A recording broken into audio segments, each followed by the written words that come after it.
Hi guys, it's me Jo and welcome to my channel. So yung i-share ko sa inyo ngayon guys is papaano ba i-handle ang anxiety at ang panic attack. Well, number one is kung umaatake yung aking panic attack, ginagawa ko is binubuksan ko yung aming bintana. Kasi yung pag-atake ng aking panic attack, every night talaga siya. But now, luckily, hindi na siya umaatake. I think 2 months now na hindi siya umaatake. And of course, may time talaga na umaatake siya. Hindi ko fino-focus. Pag umaatake yung panic attack ko, hindi ako fumofocus doon sa mga sintomas, doon sa mga nararamdaman ko. Hindi. Fino-focus ko kung ano yung nakapatrigger. Kung mayroon ba akong kumbaga sa English, mayroon kang unfinished business na nangyari sa iyo. Kaya nangyari yung panic attack mo. So ako tinutukoy ko talaga kung anong nangyari, kung ano yung nakapatrigger. So pag naano ko na yun, pag nalaman ko na yun kung ano yung punot dulo. Yung ginagawa ko, number 2 is sinusulat ko siya. Journal. So, kasi kung gusto kong isulat yung mga nararamdaman ko, and then, kung ano yung nasa isip ko, kasi guys, pag hindi mo yan inilabas, palagi siyang nandyan, palagi siyang ikot ng ikot sa isipan mo. So, ayoko ng ganun. Pag ganun talaga, pag ikot ng ikot, kung ano yung nasa isip mo, yung iniisip mo, pag hindi mo yan na ilalabas, doon nagtritrigger yung anxiety at yung panic attack. And then also, dito mo rin kumbaga na-i-express lahat yung galit mo, lahat yung kung anong gusto mong sabihin at anong yung gusto mong ilabas, yung totoong nararamdaman mo hindi sa labas, hindi yung nasa labas na nakikita ng physical, but na nararamdaman mo emotional, psychological, and mental. So yun talaga ang pinaka-importante na kailangan mo talagang isulat. Kasi pag maisulat mo na yun guys, is magiging relax yung isipan mo. Tapos, yung mga thoughts na nagbabother sa'yo is hindi na siya babalik. Kumbaga kasi inilabas mo na siya sa book. Sinulat mo na lahat. And then, ito, pag nakikita ninyo ito, yung pantali sa aking buhok, ito yung ginagawa ko. Pag alam ko na umaatake yung aking panic attack, ginaganon ko yan. Kasi, kumbaga na-focus dito yung tapos kasi pag umaatake yung panic attack, feeling mo hindi totoo yung nangyayari sa iyo. Parang nasa panaginip ka na parang hindi totoo. Kaya minsan yung iba parang kamot ng kamot, tapos yung iba naman is yung parang kinukutol nila yung kanilang sarili. Ako before ganun ang ginagawa ko, kinukutol ko yung sarili ko pag nagkakaroon ako ng panic attack. Pero ngayon ito na yung ginagawa ko, yung elastic ng yung aking pantali sa aking buhok. Kasi pag ganun mo, yung tik-tik niya parang ganito, yung nafo-focus ka, tapos yung isipan mo nafo-focus dito. So, hindi mo nafo-focus yung mga sintomas o yung yung nararamdaman mo. And then, number 4, hindi ko siya sinasabayan. Yung atake ng aking panic attack, hindi ko siya sinasabayan. You know what, why? Kasi, itong strategy na ito, mahirap siya guys. Kasi pag umatake yung panic attack mo or yung anxiety mo, pag hindi mo siya talaga alam or hindi mo siya ma-handle, syempre pag yung panic attack is fears kasi yan, yung takot mo kasi. Pag tinakot mo yung takot mo, mas lalala siya. Mas kumbaga kumbaga kukumbine silang dalawa. So, hindi siya maganda. Yung umpisa talaga, yun ang ginagawa ko.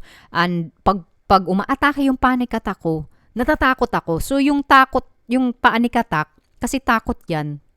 Kung takot ka, kumbaga nagkukumbine sila. So, yung ginagawa ko na ngayon is hindi ko na siya sinasabayan. Kasi, syempre, may kaalaman na ako.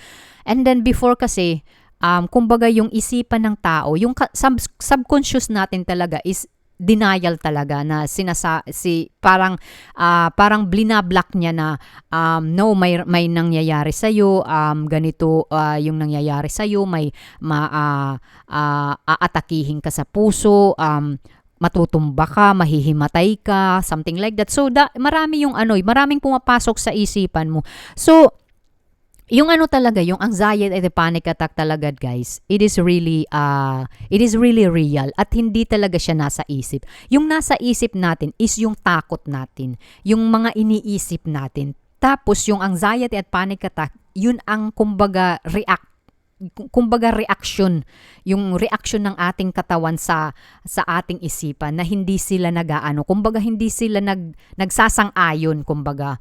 And then of course pag ganun na talaga na hindi ko siya talaga sinasabayan nung time na yun. Hindi ko na siya sinasabayan nung nalaman ko na yung mga strategy na dapat gawin, kasi nung time na yun every 3 months pumupunta ako sa psychiatrist at sinasabi ko talaga sa doktor ko na baka ako mahimatay, baka ako atakihin sa puso, and he always said to me, yan ang nasa isip mo.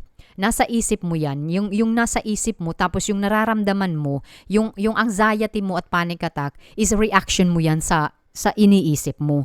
So yung mga tao sinasabi nila ang anxiety at panic attack daw is nasa isip. No, it's wrong. Yung nasa isip mo is yung thoughts mo, yung iniisip mo. Yun yung mga iniisip mo na mamamatay ka, hindi ka makahinga, parang nasusuffocating ka, tapos parang yung yung chest mo parang yung bang parang tawag nito, parang nagcramps siya. Tapos parang nangangalay yung yung braso mo, tapos namamanhid, tapos yung batok mo.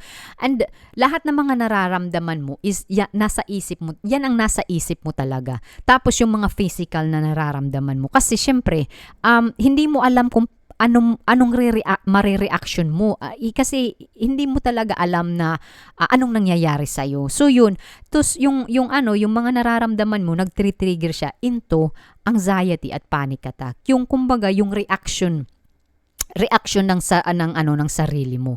So, yung mga tao hindi talaga sila makakaintindi kung hindi ka nagkaroon ng ganitong mental health. Nakakaintindi ka lang kung mayroon ka. And syempre ako itong shinare ko kung paano i-handle ba yung anxiety at panic attack. Kumbaga yung secret lang talaga is nasa sayo talaga.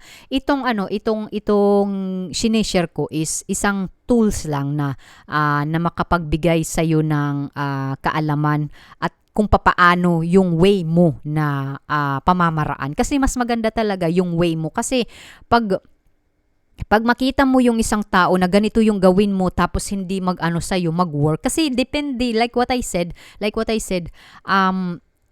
depende kung saan nanggagaling yung ating panic attack, yung ating anxiety, yung ating stress. Yes, that's true. Pare-parehas yung mga sintomas nating nararamdaman. Pero iba-iba yung pinanggagalingan. Yun ang importante. Dapat ninyo i-focus kung saan nanggagaling. So anyway guys, thank you. Sana yung mga viewer ko na may mga ganito or wala man kayo or may kaibigan kayong ganito, sana i-share ninyo sa kanila at sana suportahan nyo yung mga taong may ganito. Kasi guys, yung mga taong ganito, they only need understanding and support to them. So anyway, thank you so much and have a nice days.